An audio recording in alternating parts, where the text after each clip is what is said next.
오늘 우리에게 주신 하나님 말씀을 함께 봉독하겠습니다. 신약의 말씀 사도행전 제2장 42절부터 47절까지 말씀입니다.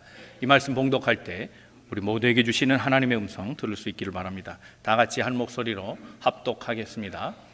그들이 사도의 가르침을 받아 서로 교제하고 떡을 떼며 오로지 기도하기를 힘쓰니라. 사람마다 두려워하는데 사도들로 말미암아 기사와 표적이 많이 나타나니 믿는 사람이 다 함께 있어 모든 물건을 서로 통용하고 또 재산과 소유를 팔아 각 사람의 필요를 따라 나눠주며 날마다 마음을 같이하여 성전에 모이기를 힘쓰고 집에서 떡을 떼며 기쁨과 순전한 마음으로 음식을 먹고 하나님을 찬미하며 또 온 백성에게 칭송을 받으니 주께서 구원받는 사람을 날마다 더하게 하시니라. 아멘. 오늘은 나는 복음의 증인이다 시리즈 세 번째 시간입니다.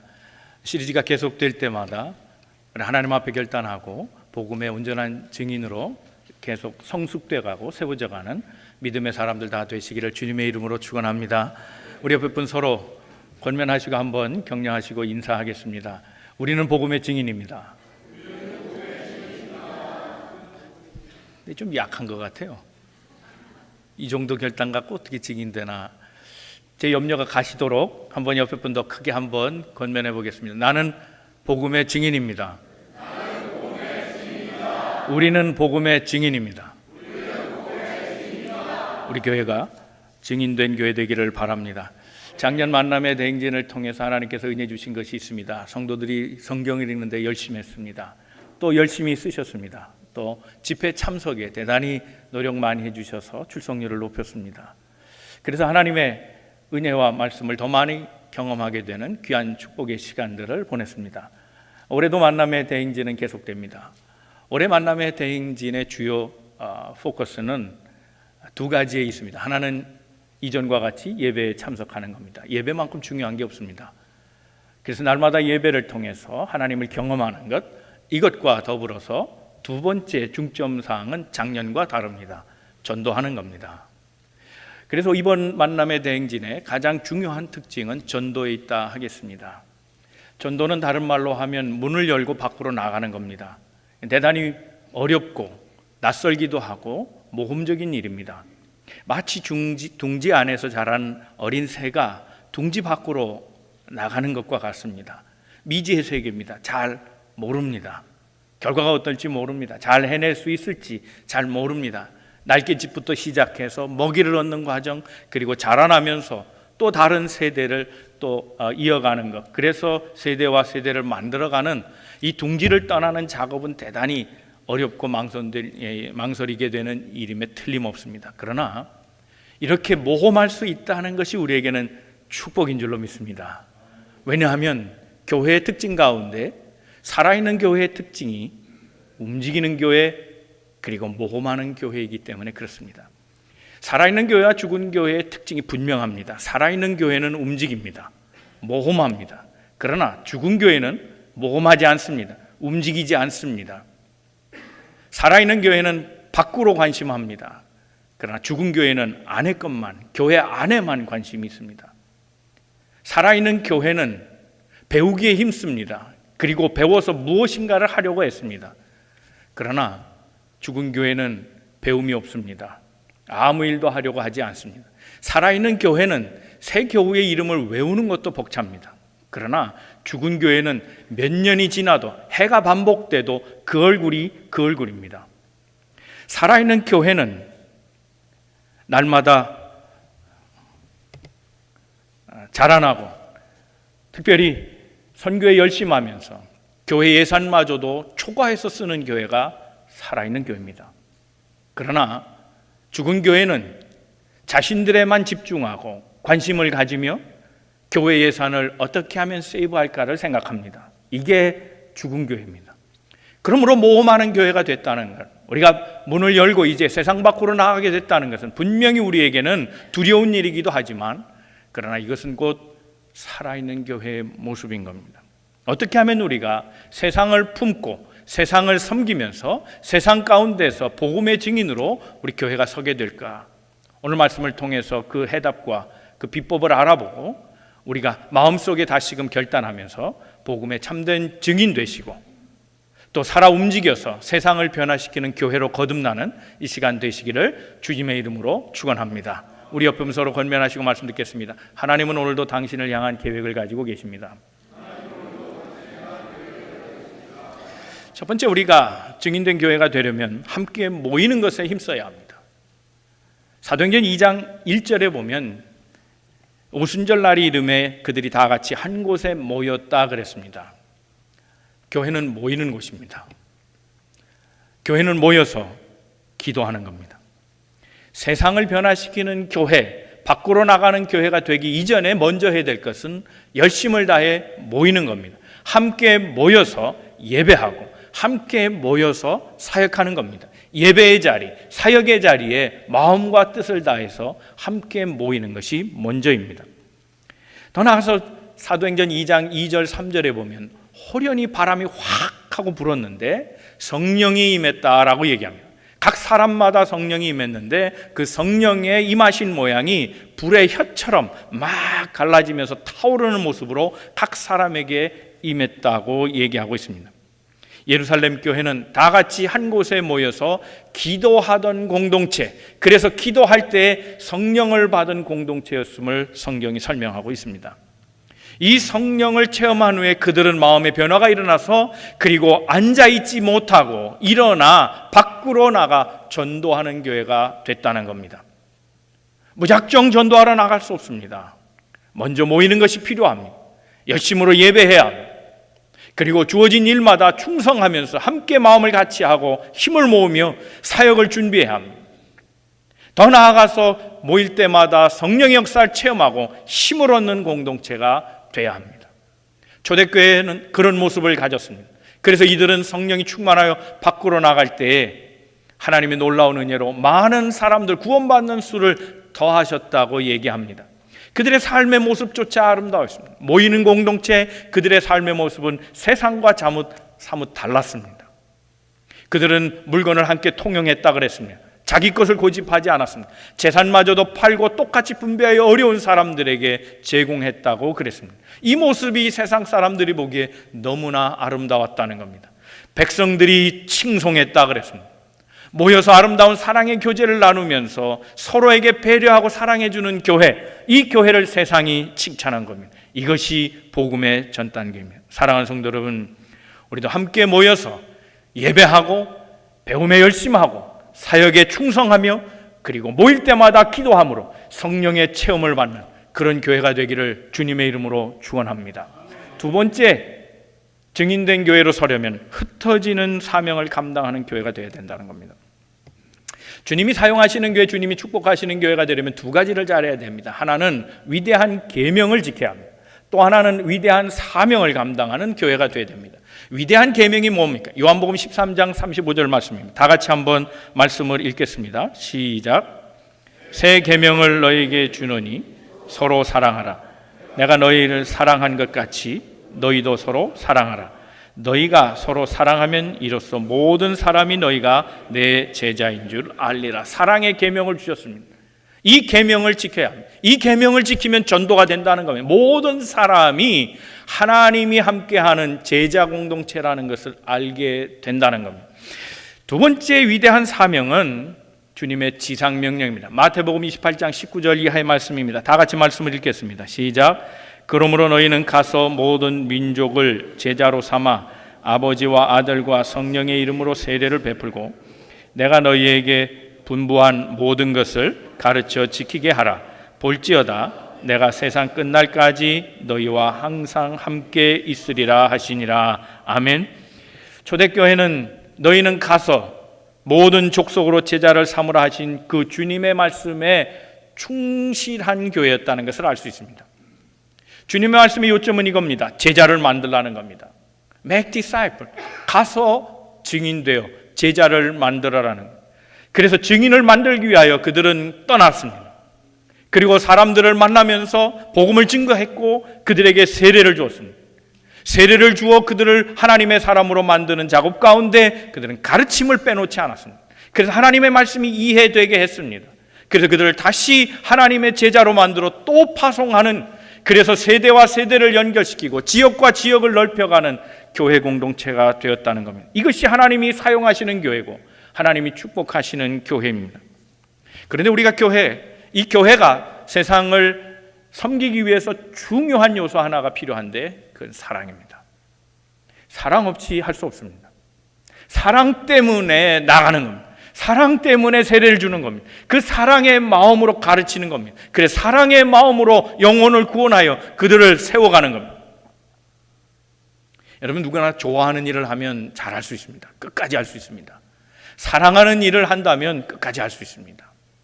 사랑하면 다 용납이 되고, 사랑하면 다 참아내고, 사랑하면 기다립니다.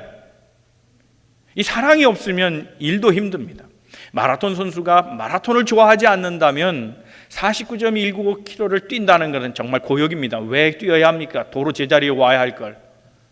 등산하는 사람이 등산을 좋아하지 않는다면 등산을 오르지 않을 겁니다. 왜? 도로 내려올 걸 왜 올라갑니까? 그러나 사랑하기 때문입니다. 그것이 좋아서 하는 일입니다. 남들은 알지 못하는 땀, 그것도 즐겁습니다. 남들이 알지 못하는 근육의 고통, 그것도 즐거운 겁니다. 목회도 마찬가지 아니겠습니까? 목사도 그렇습니다. 목사는 모든 교인의 스트레스를 다 한 몸에 지고 있는 사람이라고 보면 정확합니다. 그 일을 누가 합니까? 어떻게 할 수 있겠습니까? 사랑하기 때문에 하는 겁니다. 이것은 전직이고 하나님 주신 일이며 사역에 그 어떤 것보다 아름다운 열매가 있고 보람이 있고 가치가 있는 일이다. 그렇게 믿기 때문에 수고도 수고로 여겨지지 않습니다. 힘들어도 힘들다 말할 수 없습니다. 그래서 사역은 즐거운 겁니다. 사랑하기 때문에. 내가 하나님을 사랑하고 하나님이 나를 사랑해 주셨고, 내가 교인들을 사랑하고 교인들이 나를 사랑해 주기에, 그래서 그 사랑 때문에 일할 수 있는 겁니다. 사도 바울은 고린도후서 5장 14절 말씀에 이렇게 말합니다. 주의 사랑이 나를 강권했다 그랬습니다. 다시 말하면 사도 바울의 모든 사역은 주님의 사랑의 그 강권함 때문에 일했다는 겁니다. 그래서 그는 먼 곳에 나가는 것도 마다하지 않았습니다. 때로 가면서 핍박을 당하는 많은 일도 마다하지 않았습니다. 주의 사랑 때문입니다. 그 사역을 포기할 때도 또 그만두고 싶을 때도 있었겠지만, 그러나 그는 끝까지 놓치지 않았고 생명을 바치는 그 선까지 충성하는 종이 되었습니다. 다 주의 사랑 때문입니다. 이 사랑을 가지고 나아갈 때 우리 마음이 든든하고 따뜻할 것이며, 그 따뜻하고 든든한 마음이 누구에겐가 전해졌을 때 그들도 온기를 함께 받고 그들의 삶도 변화될 겁니다. 그들이 살아가는 삶의 터전이 바뀔 겁니다. 따라서 세상이 변화됩니다. 우리가 사랑을 가지고 세상을 나가면 세상을 바꿀 수 있다는 믿음이 우리에게 있어야 합니다. 여러분, 생각해보면 우리가 주의 사랑을 가지고 세상을 나가면 세상은 소망을 갖기 시작할 겁니다. 우리 만남의 교회는 세상의 소망이 되기를 주님의 이름으로 축원합니다. 우리가 바른 일을 감당하면 그 바른 일은 얼마나 아름다운 일이겠습니까? 우리가 세상을 향해 섬기기 시작할 때 그 섬김의 능력은 엄청난 파워를 갖게 될 겁니다. 그리고 그 잠재력 또한 엄청나게 늘어날 겁니다. 우리 교회는 지역에 있는 슬픈 사람들, 외로운 사람들, 절망하는 사람들에게 소망을 주고 희망을 주는 공동체가 되어야 합니다. 삶이 무너진 사람들을 위해 치유해주고, 중독으로 헤매는 사람들에게 그 사슬을 끊어줄 수 있는 그런 역할을 감당해야 합니다. 믿지 않는 이들에게 생명의 다리를 놓아주는 교회여야 합니다. 눌린 자를 자유케 하고 이민사회에서 절망하며 소외를 느낀 사람들에게 희망을 주는 그런 공동체가 되어야 합니다. 교회가 이 사역을 통해서 세상에 소망을 주지 않는다면 세상은 과연 어디에 소망을 주고 살아가겠습니까? 생각해보면 세상이 소망을 둘 곳이 어디에 있겠습니까? 정부에 있습니까? 정부도 세상을 그렇게 희망적으로 이끌어가지는 않습니다. 어떤 단체가 그렇게 합니까? 교회밖에는 없습니다. 교회가 세상의 희망이 돼야 됩니다. 우리 교회는 모이면 능력받고 흩어지면 복음의 증인되어서 세상을 섬기고 세상을 구원해내는 세상의 희망이 되는 그런 공동체가 되기를 주님의 이름으로 축원합니다. 세 번째, 섬김은 교회와 온 성도가 해야 될 분명한 본분이라는 사실을 기억해야 합니다. 마가복음 10장에 보면 주님의 제자들이 엉뚱한 질문을 한 사건을 소개하고 있습니다. 야고보와 요한이라는 사람이 있었습니다. 예수님의 12제자 가운데 이들은 수위쯤에 있던 사람들입니다. 탑에 있던 제자들이었습니다. 그런데 이들이 어느 날 예수님에게 요청합니다. 주님, 무엇이든지 내가 요청하면 들어주시겠습니까? 그렇게 구합니다. 말해봐라. 그러니 그들이 얘기합니다. 주님, 주의 나라가 오면 주님의 영광 중에 우리 둘 중에 하나를 마음대로, 하나는 오른쪽에 세우시든지 상관없습니다. 오른쪽에 세워주시고 하나는 또 왼쪽에 세워주십시오. 그렇게 얘기합니다. 요즘으로 얘기하면 좌의정 우의정입니다. 주님이 퍼스트 보스 하시고 우리 둘은 세컨드 보스, 서드 보스 하게 해주시옵소서. 자기들이 높은 자리에 있게 해달라고 청탁을 하는 겁니다. 우리가 그만한 자격이 되지 않습니까? 우리가 충성했지 않습니까? 물론 몇몇 사람, 탑에 있는 사람이 있지만 이왕 자리를 매겨주신다면 우리 둘을 한번 제일 가까운 데 두시면 저희가 충성하겠습니다. 그런 뜻입니다. 자리 청탁입니다. 이게 황당한 요청이 아닐 수 없습니다. 주님은 지금 십자가를 생각하고 계십니다. 방금 전에도, 그 말을 하기 방금 전에도 나는 지금 십자가를 져야 된다고 얘기를 했는데, 고난을 받아야 된다고 얘기했는데 제자들은 지금 다른 마음을 품고 있는 겁니다. 어느 노부부가 이혼을 하게 됐답니다. 근데 이혼의 이유가 닭가슴살 때문입니다. 남편은 닭 가슴살을 좋아합니다. 이게 기름이 없고 그래서 단백질이 많으니까, 그래서 그것을 좋아해서 자기가 닭을 먹을 때 이 닭가슴살은 참 아껴갖고 자기 사랑하는 부인에게 닭가슴살을 준 겁니다. 그런데 부인은 닭 다리를 좋아합니다. 제일 맛없다고 생각한 게 닭 가슴살입니다. 그러니 자꾸 주기는 하는데 그것도 싫다 그러면 또 그럴까봐 그저 참고 살았다는 겁니다. 그렇게 40년을 닭 가슴살을 먹고 살아간 거예요. 이런 게 저런 게 다 이유가 돼서 이혼을 하게 됐는데, 서류를 다 정리하고 이제 마지막 날입니다. 야, 우리 밥이나 먹자. 그리고 통닭집에 갔답니다. 그래서 마지막 통닭집에서 남편이 그때 또 닭 가슴살을 주는 겁니다. 40년을 참아서 한꺼번에 터졌습니다. 어차피 남남이 되는 판에 확 분을 내면서 당신은 헤어지는 날까지 닭 가슴살을 주냐고. 그랬더니 남편이 의아해합니다. 아니 여보, 내가 제일 좋아하는 거 나 안 먹고 40년을 계속 줬는데 그게 무슨 소리냐고. 여보, 나 닭가슴살 싫어해. 나 닭다리 좋아해. 그랬어? 아, 그거 왜 말 안 했어? 물어봤어야지. 같이 살아도 서로 모를 때가 있습니다. 예수님과 제자는 3년 같이 동고동락했던, 같이 기숙했던 한몸 공동체였습니다. 그러나 예수님의 뜻을 제자들은 몰랐습니다. 예수님은 십자가를 지려고 가시는데 그들은 자리 다툼했습니다. 우리에게 감투를 한번 씌워주십시오. 우리에게 보직을 한번 주십시오. 우리에게 좀 좋은 자리 하나 좀 주십시오. 전혀 다른 말을 했습니다. 주께서 이럴 때 이렇게 얘기하십니다. 너희가 지금 첫째가 되게 해달라고 내게 요청하는데 첫째가 되려면 두 가지를 해야 된다. 그거 할 수 있니? 하나는 내 잔을 마셔야 되는 것, 또 하나는 세례받는 일이다 그랬습니다. 그런데 사실 잔을 마시는 것과 세례받는 것은 그런 같은 의미입니다. 여기는 세례를 가르치는 말이 아니라 사실은 다 고난을 말하는 겁니다. 주님께서 마시는 잔은 피의 잔입니다. 십자가에서 흘리신 피의 잔, 그 고통의 잔, 아픔의 잔, 그 잔을 말하는 겁니다. 그걸 네가 마실 수 있겠느냐. 또 하나 잔은 세례였는데, 이 세례는 이스라엘 사람들이 세례를 말할 때는 어디로 들어가는, 물속으로 들어가는 걸 말합니다. 모세 때에는 이 세례를 그렇게 설명했습니다. 물속으로 들어가는 것. 이스라엘 백성 온 회중이 홍해 속으로 들어간 것, 이걸 세례로 본 겁니다. 다시 말하면 물속에 들어간다는 건 죽음을 말합니다. 즉 고난의 잔과 이 세례는 같은 의미입니다. 너희가 나와 함께 죽을 수 있느냐 하는 겁니다. 주님이 그걸 물어보시죠. 그런데 그들은 철없게 대답합니다. 네, 할 수 있습니다. 뜻도 모르면서, 마음도 같이 하지 않으면서 입으로만 했습니다. 오늘 이것이 우리의 모습이 아니기를 바랍니다. 교회 공동체에 있지만 하나님의 마음을 모르고 신앙생활한다면 우린 어리석은 제자들과 다를 바가 없습니다.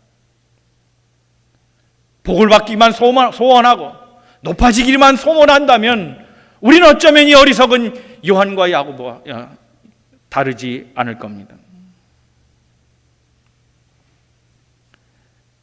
야고보와 요한의 말을 듣고 제자들이 화냈습니다. 야, 어떻게 너희들은 너희 생각만 하냐? 너만 올라가려고 해? 야, 지독하다. 우리는 생각 안 해줘. 결국 나머지 제자들도 똑같았습니다. 보직을 얻으려고 했습니다. 권자에 오르려고만 했습니다. 감투, 직함 따는 거에만 열심히 했습니다. 그래서 다투었다 그랬습니다.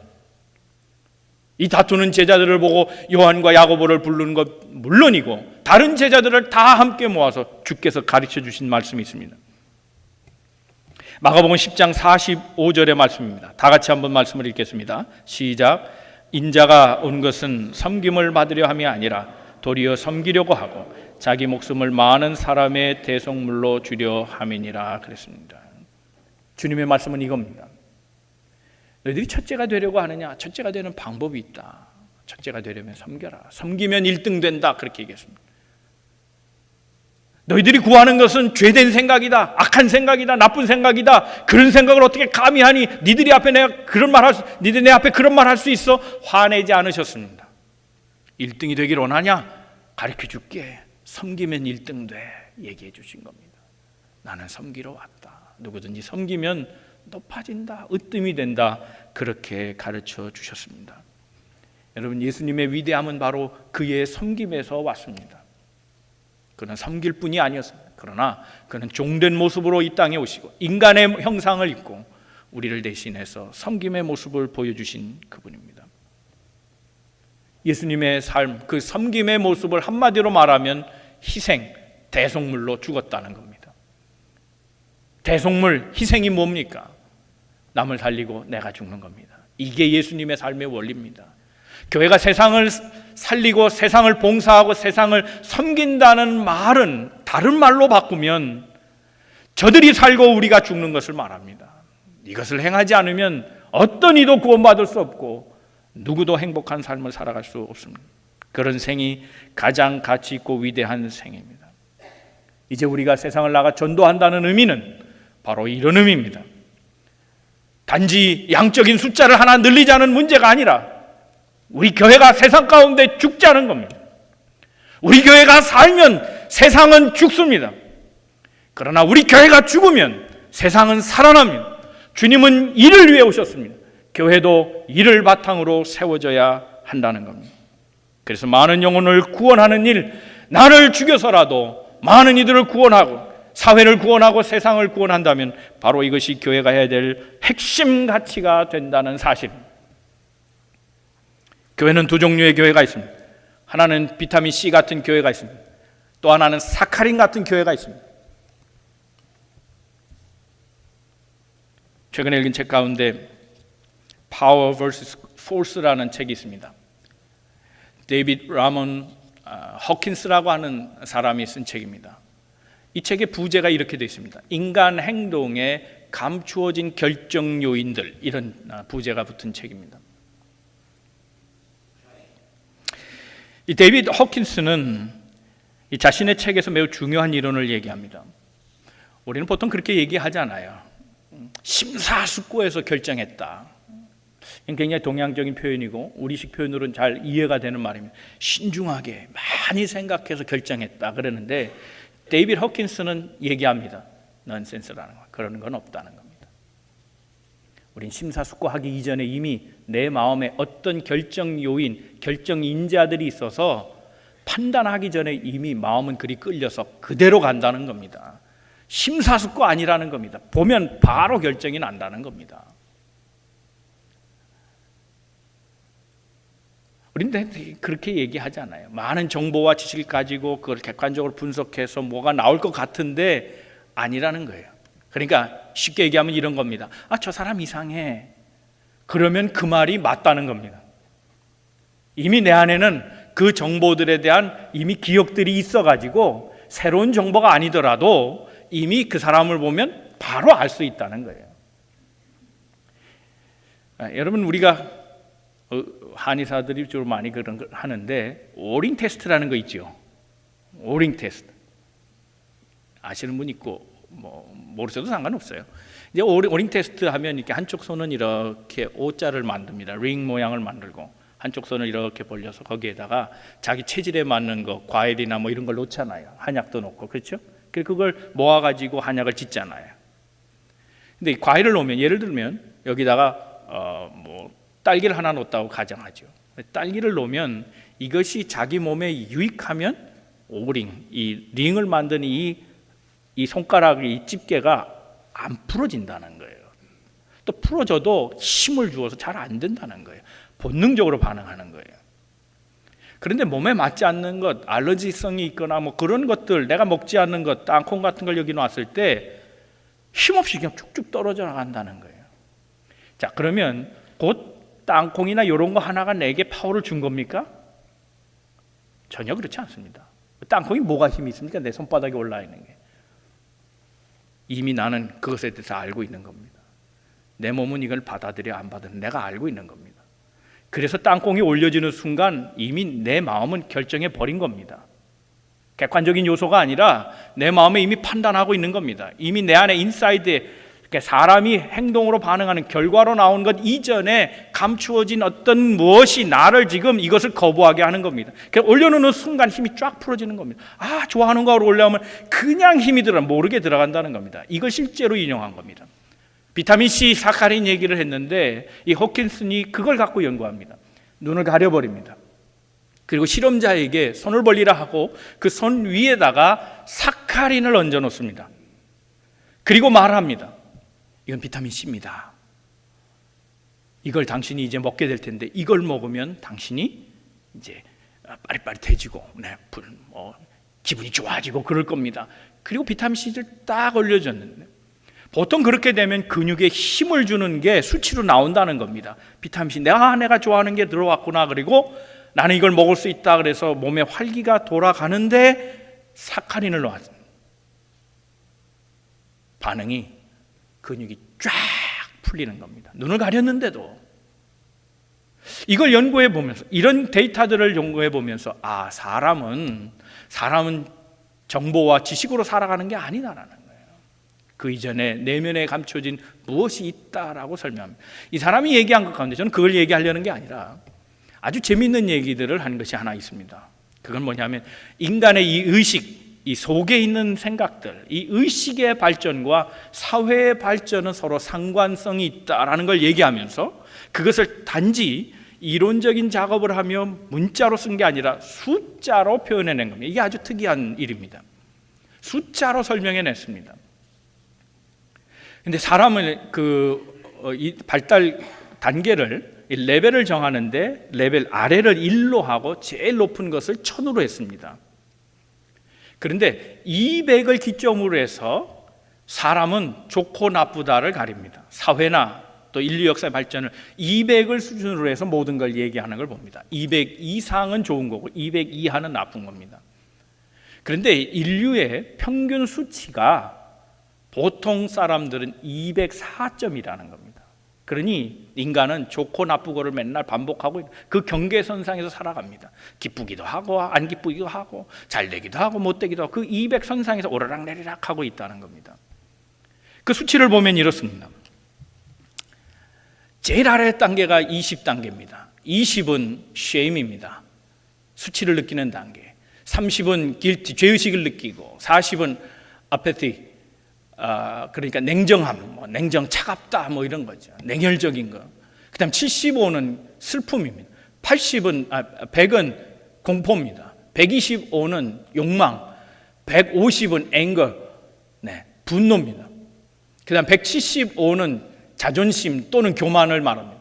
200 되면 courage입니다. 그러니까 200부터 인간은 용기를 내고 살아가는 거예요. 근데 200 이하로 떨어지면 사람이 교만해지고 자존감에 울고 웃고 분노가 나고 점점 아래치로 간다는 겁니다. 근데 사람은 대부분 200에서 왔다 갔다 하고 있다는 겁니다. 더 위에 단계가 있습니다. 250쯤 되면 중용을 배웁니다. 삶이 이제 너그러워지는 겁니다. 더 나아가서 310 되면 의지를 갖고, 350은 acceptance입니다. 포용성을 말하면 수용하고 받아들여지고, 400 되면 이성적으로 산다는 겁니다. 그런데 이 400 수준에 있는 사람을 설명하는데, 400 수준에 있는 사람은 미국으로 말하면 대법관들, 대법원의 판사들이 400 수준 정도 온다는 겁니다. 그리고 위대한 지도자들이나 정치가들 또는 법률가들, 이런 사람들이 400 수준이고, 아인슈타인, 프로이드, 이런 사람들이, 이런 학자들, 유명한 사람들이 대부분 400에 걸쳐 있다는 겁니다. 그리고 500 수준은 매우 드문데 사랑의 단계입니다. 이 500 수준에 와 있는 사람은 단지 전체 인구의 0.4%밖에 되지 않는다는 겁니다. 그리고 540단계가 기쁨, 그리고 600의 단계가 피스, 평화의 단계인데, 이 정도 되면 성자입니다. 이 600에 다다르는 사람은 전체 인구의 1000만 명당 1명밖에 없다 그랬습니다. 이건 연구 수치입니다. 그런데 많은 사람들이 어느 수준에 있냐면 200 이하로 떨어지는데, 86%가 200 이하로 살아가고 있다는 거. 그걸 보세요. 사실 그렇지 않습니다. 우리의 삶은 어떻습니까? 날마다 용기를 내며 그 이상의 삶을 살아가면 레벨업해서 살아갑니까? 아닙니다. 분노하고 좌절하고 서로 싸우고 다투고 부끄러움을 느끼고 죄의식 속에 살아가고, 우리가 그렇게 살아간다는 겁니다. 그리고 그렇게 살아가는 200 이하의 사람들 가운데 2.5%의 사람이 76%의 범죄를 만들어낸다는 겁니다. 단지 2.6%의 잘못된 사람이 대다수의 범죄를 다 생산해내고 있다는 겁니다. 그가 말한 것 가운데 특이한 것이 있습니다. 예수 그리스도에 대한 부분입니다. 호킨스는 예수 그리스도를 당대에 선포된 말씀을 가르칠 때 천으로 봤습니다. 예수는 천에 가까운 인물이다. 그런데 약 200년이 지나서 2세기가 되면, 2세기 말년부터 수치가 떨어져 930으로 떨어집니다. 6세기 가면서 중세를 경험하며 이게 수치가 뚝 떨어지는데 무려 무지무지 떨어져서 540 수준으로 떨어져 버립니다. 그리고 11세기 십자군 전쟁을 시작하면서부터는 그때는 더 떨어져서 약 498, 500 이하로 떨어집니다. 그리고 계속 떨어지고 떨어져서 오늘의 기독교는 200 수준에 머물고 있다 그랬습니다. 그 200 수준에 머무는 교회들을 보면 특정한 종교 집단의 과격분자들, 그래서 도리어 평화를 말하는 것이 아니라 분쟁을 일으키고, 그래서 이 종교 집단은 자기를 못 버리고 고집스러우며 원칙을 고수하고 폭력적인 그런 종교들이 나타나고 있다라고 얘기합니다. 그가 말한 것 가운데 우리가 충격적으로 받아들일 게 있습니다. 모든 교회가 자기에게 집중하고 남을 섬기지 않으며 자신들의 집단만을 위해 일할 때, 그리고 선교를 잃어버렸을 때, 세상 밖으로 나오지 않을 때 그 집단은 200 이하로 떨어지며 사위 집단과 다를 바가 없다 그랬어요. 저는 이 말에 충격을 받았습니다. 교회가 자기에게 관심하고 자기 부흥만 위해 일할 때 교회는 사위 집단과 다르지 않다 그랬어요. 세상 사람들은 구별하지 않습니다. 무엇이 참된 교회인지, 어떤 것이 사위 집단인지 구별하지 않습니다. 우리가 구별할 뿐이지. 세상을 향해 빛도 되지 아니하고 소금도 되지 아니하고 세상을 위해 헌신하며 수고하고 봉사하고 애쓰지 않는 교회는 그들에게 있어서, 세상 사람들에게 있어서 사회 집단과 다를 바가 전혀 없다는 겁니다. 어떻게 하면 우리 교회가 레벨업 될 수 있습니까? 자기라고 하는 둥지를 이제 털어버려야 되는 겁니다. 그리고 밖으로 나와야 하는 겁니다. 자기를 살고 보존하는 데서 남을 살리고 나를 죽는 교회로 바꾸지 않으면 우리는 세상을 섬기는 교회가 될 수 없을 것입니다. 혹자는 이렇게 말할 수 있습니다. 우리가 세상을 섬길 만한 그런 능력이 있습니까? 그런 능력이 있기 때문에 세상으로 나가는 겁니까? 라고 질문할 수 있습니다. 그러나 하나님이 원하시는 것은 우리의 능력이 아니라 참여입니다. 우리의 착각은 우리가 전도한다고 생각하지만 아닙니다. 전도와 선교는 하나님이 하시는 겁니다. 하나님은 세상을 포기하지 않았습니다. 그러므로 하나님의 선교를 우리가 동참하면 되는 일입니다. 우리의 능력은 여부가 아닙니다. 엘모스 타운이라고 하는 사람이 이런 얘기를 썼습니다. 갱단 멤버였답니다. 할리 데이비슨 타는 오토바이 타고 가죽 잠바 입고 수염도 나고 머리에는 수건을 쫑쫄로 매고 머리는 길고 선글라스 끼고 다니고 갱의 멤버였던 사람이 교회를 나오게 됐습니다. 그는 우연히 방문한 교회에서 은혜를 받았습니다. 그리고 변화되기 시작합니다. 그리고 마음에 하나님을 위해 살아야겠다는 마음이 들었습니다. 이제껏 누구를 위해 살아본 적이 없었답니다. 그런데 어느 날 교회 가게 됐는데 예전처럼 맨 앞줄 부분에 앉아 있는데 사람들이 다 주목하죠. 저 사람이 웬일인가. 가죽 잠바 입고 교회를 그렇게 오니까 선글라스 끼고 막 머리 이렇게 기르고 덩치도 얼마나 큰지 우락부락하게 생겼고. 네. 그날 설교가 다 끝난 다음에 목사님이 광고를 했답니다. 성도 여러분, 영화부가 지금 많이 발전해 가고 있습니다. 그런데 영화부 자원봉사해 줄 분이 필요합니다. 누가 자원하시겠습니까? 지금 한번 손들어 보시죠. 그랬더니 아무도 자원하는 사람이 없답니다. 한 번 더 강조합니다. 여러분 정말 도와주셔야 됩니다. 지금 손이 많이 필요한데 아이들 관리 참 어렵습니다. 여러분 도와주세요. 광고했는데 또 아무도 자원하는 사람이 없답니다. 그러자 이 깽단 멤버였던 변화된 그리스도인 청년이 마음에 다짐했답니다. 목사님, 하나님, 만약에 하나님이 저를 사용하셔서 어린애 기저귀라도 갈아주는 그런 일을 하라고 제게 원하시면 제가 하겠습니다. 그렇게 마음의 결단을 하고, 그러나 지금 광고가 끝나면 제가 안 하고요. 목사님이 한 번 더 광고하시면 그때 제가 자원하겠습니다. 고마움을 품었다는 거예요. 근데 목사님이 한 번 더 광고하더래요. 여러분 제발 도와주십시오. 영화부가 지금 많이 손길이 필요한데 자원봉사 없으십니까? 한 번 더 얘기하니 마음에 결심한 대로 손을 들고 앞으로 나왔더라는 겁니다. 그러니 문제가 생겼습니다. 영화부의 부모들이 난리가 난 겁니다. 저 사람한테 우리 애를 맡기면 큰일 나겠다 싶어서 30명이 자원해서 나왔다는 겁니다.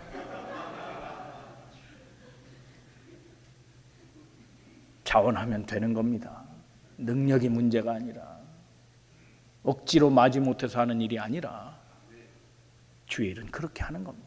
우리가 힘이 있어서 선교하자는 거 아니고 능력을 받고 잘 훈련돼서 봉사하고 섬기자는 게 아닙니다. 하나님이 원하시니까 너희가 내가 마시는 잔 마실 수 있느냐? 내가 가는 십자가 길로도 갈 수 있느냐? 주님은 우리에게 참여를 원하시지 능력을 요구하시는 것이 아닙니다. 우리 교회가 그런 교회 되기를 바랍니다. 이제 말씀을 정리합니다. 교회는 모이게 힘써야 합니다. 예배 자리 지켜야 합니다. 그리고 서로 사역하고 수고하고 애쓰는 자리 지켜야 합니다. 특별히 기도의 자리가 있어야 합니다. 기도할 때 성령 충만히 받고 능력을 얻어서 세상 밖으로 나가는 교회여야 합니다. 주의 사랑을 가지고 나가십시오. 주님은 섬김을 통해서 일하십니다. 그 일에 동참하여 하나님의 영혼 구원의 사역, 세상을 구원하는 사역에 우리 교회가 희망이 되고 우리 성도들이 주님의 마음을 기쁘게 해드리기를 바랍니다.